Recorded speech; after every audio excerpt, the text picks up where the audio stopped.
Dear student, हमारे YouTube channel में आप सभी का स्वागत है। आज हम देखेंगे आवेश उत्पत्ति का इलेक्ट्रॉनिक सिद्धांत, है ना। पिछले हम देखे थे आवेश की उत्पत्ति के बारे में, अब हम उसी को इलेक्ट्रॉनिक सिद्धांत के आधार पर देखेंगे, उसके बारे में जानकारी प्राप्त करेंगे। ठीक है, आप सभी जानते हैं कि प्रत्येक पदार्थ है वो किससे मिलकर बनता है तुम्हारा, ये प्रत्येक पदार्थ जो है किससे मिलकर बनता है तुम्हारा, अणुओं से। ठीक है, और अणु किससे मिलकर बनता है तुम्हारा, परमाणुओं से। किससे मिलकर बनता है, आपका परमाणुओं से। तो इस आधार पर देखा जाए तो पदार्थ की सबसे छोटी इकाई क्या होगी, तुम्हारा परमाणु, है ना। परमाणु से मिलकर अणु बनता है और अणु से मिलकर बनता है तुम्हारा पदार्थ, है ना। ठीक है, तो हम इस इलेक्ट्रॉनिक थ्योरी को, है ना, आवेश उत्पत्ति के इलेक्ट्रॉनिक सिद्धांत को एक उदाहरण के माध्यम से देखते हैं, है ना। तो एक उदाहरण लेके चलते हैं अपन सोडियम परमाणु। किसका लेके चलते हैं, सोडियम परमाणु। सोडियम परमाणु का परमाणु क्रमांक कितना होता है तुम्हारा, 11, है ना। और इसके कक्षकों के भरने का क्रम क्या होता है, 2, 8 और 1। ठीक है, 2, 8 और कितना होता है तुम्हारा 1। मतलब सबसे पहले कोष में कितने इलेक्ट्रॉन होंगे, 2 इलेक्ट्रॉन। उसके बाद वाले कोष में कितने इलेक्ट्रॉन होंगे, 8 इलेक्ट्रॉन। और अगले कोष में कितने इलेक्ट्रॉन होंगे, 1 इलेक्ट्रॉन। ठीक है, इसको हम इस आधार पर देखते हैं। ये पहला कोष हो गया आपका, ये दूसरा कोष हो गया आपका, और ये हो गया तुम्हारा तीसरा, ये आपका हो गया तुम्हारा तीसरा कोष, है ना। ये जो पॉइंट बनाया हुआ यहाँ पास मैंने जो पॉइंट इंगित किया है ना, पॉइंट दिखाया है, वो क्या है तुम्हारा, नाभिक। ठीक है, तो पदार्थ किससे मिलकर बने, तुम्हारे अणुओं से और परमाणु से। तो परमाणु का समस्त जो भार होता है वो कहाँ पास केंद्रित होता है तुम्हारा, परमाणु कहाँ पास केंद्रित होता है तुम्हारा, नाभिक पर। ठीक है, पदार्थ या परमाणु का समस्त जो भार होता है वो कहाँ केंद्रित होता है, नाभिक में। ठीक है, और नाभिक किससे मिलकर बनता है तुम्हारा, ये हो गया तुम्हारा नाभिक। नाभिक किससे मिलकर बनता है तुम्हारा, प्रोटॉन और न्यूट्रॉन से। ठीक है, आप जानते हैं कि प्रोटॉन में कौन सा चार्ज होता है, कौन सा आवेश होता है तुम्हारा, धन आवेश। और न्यूट्रॉन में कौन सा होता है, न्यूट्रॉन क्या होता है तुम्हारा, कोई आवेश नहीं होता। मतलब ये क्या होता है तुम्हारा, न्यूट्रल होता है, उदासीन होता है। ठीक है, मैं वापस रिपीट कर रहा हूं, प्रत्येक पदार्थ किससे मिलकर बनता है तुम्हारा, अणुओं से, है ना। अणुओं से मिलकर क्या बनता है तुम्हारा, परमाणुओं से। ठीक, अब हम परमाणु के केंद्र में क्या होता है तुम्हारा, परमाणु, समस्त परमाणु का भार कहां पास केंद्रित होता है तुम्हारा, उसके सेंटर भाग में। सेंटर भाग मतलब तुम्हारा नाभिक में। और नाभिक किससे मिलकर बनता है तुम्हारा, प्रोटॉन और न्यूट्रॉन से मिलकर बनता है। ठीक है, इस नाभिक के चारों ओर इलेक्ट्रॉन क्या करते हैं, चक्कर लगाते रहते हैं। ठीक है, इस नाभिक के चारों ओर इलेक्ट्रॉन क्या करते रहते हैं, चक्कर लगाते रहते हैं विभिन्न कक्षाओं में। तो हम एक उदाहरण लेके चल रहे हैं सोडियम। तो उसका इलेक्ट्रॉन के भरने का क्रम मैं पहले ही बता चुका हूं, 2, 8 और 1, 2, 8 और 1। ठीक है, तो सबसे पहले कोष में कितने इलेक्ट्रॉन होंगे आपका, 2 इलेक्ट्रॉन होंगे, ये 2 इलेक्ट्रॉन दिखा दिए। दूसरे कोष में कितने इलेक्ट्रॉन होंगे तुम्हारा, 8 इलेक्ट्रॉन आएंगे। तो ये हो गया तुम्हारा, ये आपका हो गया 8 इलेक्ट्रॉन। ठीक, ये आपका हो गया 8 इलेक्ट्रॉन। ठीक, और लास्ट में कितने होंगे तो आपका 1 इलेक्ट्रॉन। अब यही पास आपको क्या करना है, समझना है। यही इलेक्ट्रॉनिक थ्योरी का बेसिक है, यही पास आपको ध्यान देना है। तो सबसे पहले अब देखते हैं, ये नाभिक, ये पहला कोष है, तो नाभिक से इसकी दूरी क्या है तुम्हारा, पहले कोष में स्थित इलेक्ट्रॉन की दूरी क्या है तुम्हारा, कम है। और कम है मतलब इसके बीच में जो लगने वाला आकर्षण बल होगा वो क्या होगा तुम्हारा, तीव्र होगा, है ना। आकर्षण बल तीव्र होने के कारण मतलब है तुम्हारा ये दृढ़ आकर्षण बल से क्या होंगे, जुड़े हुए होंगे। इसलिए इसको हम आसानी से क्या नहीं कर सकते, इस बॉन्ड को हम क्या नहीं कर सकते, इसके ये इससे जो जुड़ा हुआ है उसको हम आसानी से क्या नहीं कर सकते, तोड़ नहीं सकते। इस कारण से इसको हम क्या कहते हैं, पहले को उसको बद्ध कोष कहते हैं, और वो इलेक्ट्रॉन उसको क्या कहा जाता है, बद्ध इलेक्ट्रॉन कहा जाता है। और जैसे जैसे नाभिक से दूरी बढ़ती जाती है ना, जैसे जैसे नाभिक से दूरी बढ़ती जाती है आकर्षण बल का मान क्या होने लगता है, कम होने लगता है। मतलब पहले कोष में आकर्षण बल का मान अधिक होगा, दूसरे कोष में उससे कम होगा, और लास्ट कोष जो यहाँ पर दर्शाया गया उसमें क्या होगा, सबसे कम होगा। तो बाह्यतम, इस सोडियम परमाणु के बाह्यतम कक्ष में कितने इलेक्ट्रॉन है, 1 इलेक्ट्रॉन है ना। चूंकि 1 इलेक्ट्रॉन है और बाह्यतम कक्ष में जो इलेक्ट्रॉन स्थित होते हैं उसको क्या कहा जाता है तुम्हारा, संयोजी इलेक्ट्रॉन कहा जाता है। यदि हम इस इलेक्ट्रॉन को किसी बाहरी माध्यम से क्या देते हैं, ऊर्जा देते हैं, बाह्य ऊर्जा दिया जाता है, बाह्य एनर्जी लगाया जाता है इस पे, है ना। तो ये जो इलेक्ट्रॉन है वो क्या कर सकता है, इस आकर्षण बल को क्या कर सकता है, आसानी से तोड़ सकता है। ये बाहरी एनर्जी देंगे तो ये आकर्षण बल आसानी से क्या हो जाएगा, टूट जाएगा। और आकर्षण बल टूटने के कारण इलेक्ट्रॉन क्या हो जाएंगे, गति करने के लिए स्वतंत्र हो जाएंगे, है ना। गति करने के लिए क्या हो जाएंगे, स्वतंत्र हो जाएंगे, मतलब ये क्या हो जाएंगे, मुक्त हो जाएंगे। और यही मुक्त इलेक्ट्रॉन ही क्या है तुम्हारा, आवेश की उत्पत्ति का क्या बनता है, कारण बनता है। ठीक है, अब यहाँ पर ध्यान देने वाली बात यह है कि ये सोडियम परमाणु को उदाहरण लिए, मतलब यहाँ पास इस सोडियम परमाणु में 11 प्रोटॉन भी होंगे और 11 इलेक्ट्रॉन भी होंगे, है ना।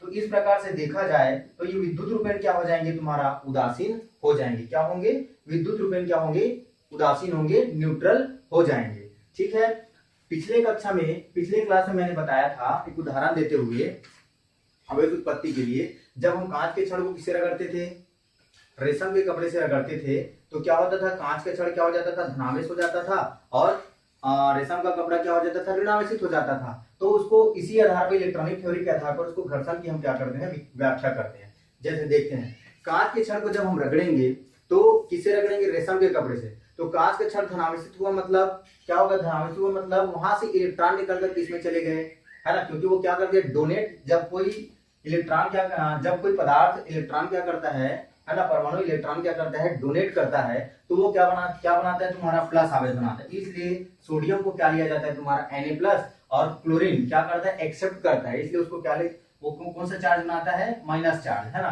तो ठीक वैसे ही क्या हो रहा है तुम्हारा, जब कांच की छड़ को रेशम के कपड़े से रगड़ा जाता है, तो कांच के छड़ से जो ऊर्जा है, इलेक्ट्रॉन है, वो कहां चले जाते हैं तुम्हारा, रेशम के कपड़े में चले जाते हैं। इस आधार पर क्या कहा जा सकता है, कांच की छड़ क्या हो जाता है तुम्हारा, धनावेशित हो जाता है, मतलब वो क्या हो जाता है तुम्हारा, धन आवेश ग्रहण कर लेता है, और रेशम का कपड़ा क्या हो जाता है तुम्हारा, ऋण आवेश ग्रहण कर लेता है। इसी प्रकार एबोनाइट की छड़ को हम किससे रगड़ते हैं, उन्हीं कपड़े से रगड़ते हैं। तो एबोनाइट की छड़ क्या हो जा रही थी, वहां पास ऋणावेश उत्पन्न हो जा रहा था। तो मतलब ये है कि उन्हीं कपड़ा से जो इलेक्ट्रॉन निकलकर कहां चले जा रहे हैं, कहां आ जा रहे हैं, एबोनाइट की छड़ में। मतलब एबोनाइट की छड़ उस इलेक्ट्रॉन को क्या कर रहा है, ग्रहण कर रहा है, और ऊनी कपड़ा उसको क्या कर रहा है, डोनेट कर रहा है, मतलब दे रहा है उसको, है ना।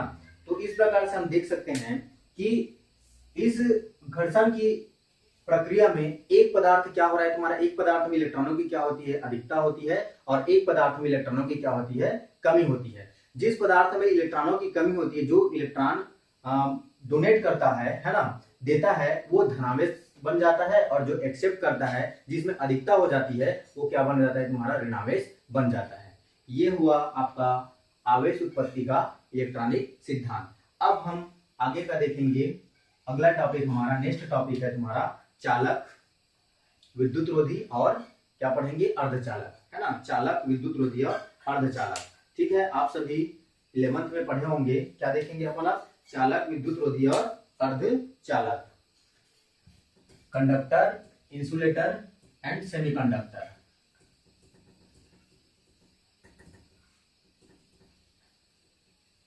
चलिए पहले देखते हैं अपन इसका चालक का। ये हो गया आपका चालक। ठीक है, तो चालक पदार्थ किसको कहा जाता है, चालक पदार्थ उसको कहा जाता है, चालक ऐसे पदार्थ होते हैं जो अपने में से होकर आवेश को क्या करने देते हैं, आसानी से क्या करने देते हैं, बहने देते हैं। मतलब जिस पदार्थ से होकर आवेश आसानी से क्या हो जाए, बह जाए, फ्लो हो जाए, आवेश आसानी से क्या हो जाए, अपने से होकर गुजरने दे उसको, तो वो क्या कहलाता है तुम्हारा, चालक कहलाता है। जैसे कि उदाहरण के रूप में, इसका सर्वोत्तम उदाहरण, सबसे अच्छा उदाहरण है तुम्हारा चांदी, सिल्वर, है ना, चांदी, सिल्वर। ठीक है, इसका सबसे अच्छा उदाहरण है तुम्हारा चांदी।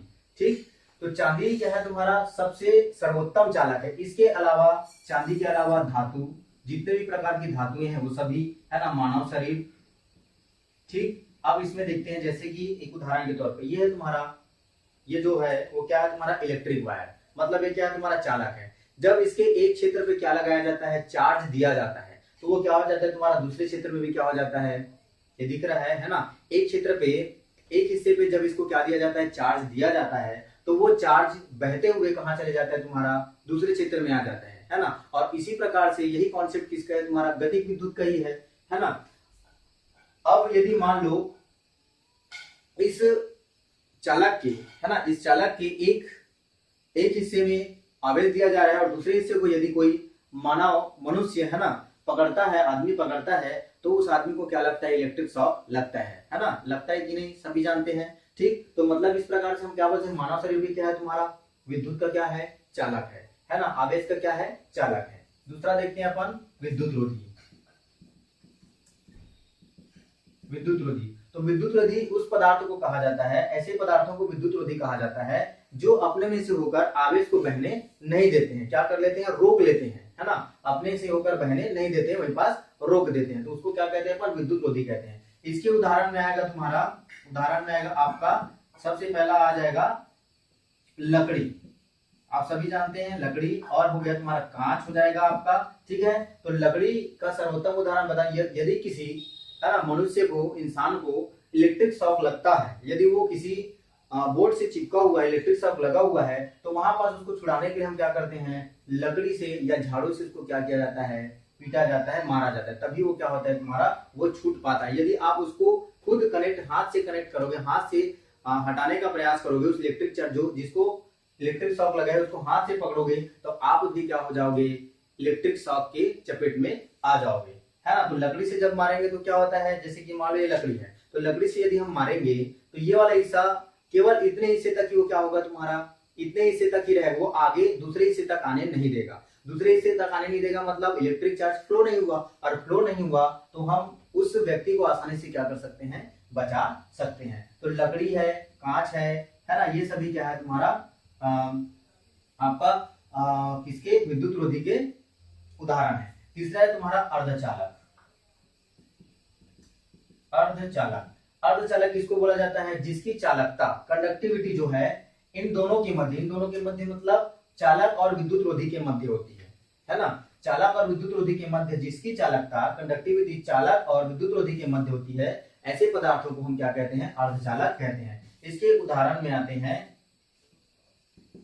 सिलिकॉन, जर्मेनियम, सिलिकॉन और क्या आता है आपका, जर्मेनियम, है ना। इसके उदाहरण में क्या आएगा, सिलिकॉन और जर्मेनियम, और बहुत सारे क्या है, अर्धचालक है। अब इस आधार पर आप देखते हैं कि चालक की यदि ताप को बढ़ा दिया जाए, चालक तार की ताप को बढ़ा दिया जाए तो उसकी चालकता क्या हो जाती है, कम हो जाती है। और यदि हम अर्धचालक के ताप को क्या करते हैं, बढ़ाते हैं, है ना, गर्म करते हैं अर्धचालक पदार्थों को, तो उसकी चालकता लगातार क्या होती जाती है, बढ़ते जाती है। आज हमारे इस वीडियो में इतना ही, है ना। अब अगला टॉपिक हम अपने नेक्स्ट वीडियो में देखेंगे। यदि आपको हमारा वीडियो पसंद आया तो लाइक करिए, कमेंट करिए और सब्सक्राइब करिए। धन्यवाद।